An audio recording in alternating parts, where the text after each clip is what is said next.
In this video, I'm going to show you how to download Samsung keyboard on any Android device. Go on Google, search here Samsung keyboard, scroll down,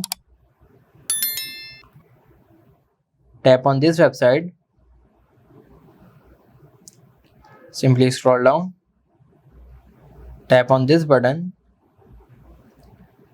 tap on this variant, again scroll down, download APK, tap on download anyway, go in details. As you can see, Samsung keyboard is installing. Simply tap on this APK file, tap on install.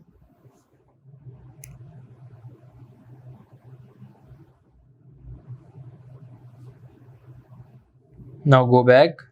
Samsung keyboard is installed in my device. Let's go in settings. Scroll down. Go in additional settings.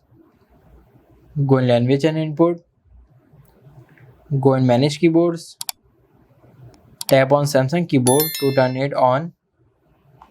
Tap on OK. Now go back. Tap on current keyboard. Select Samsung keyboard from here. So this is how you can download Samsung keyboard on any Android device. If this video helps you, like this video and subscribe the channel.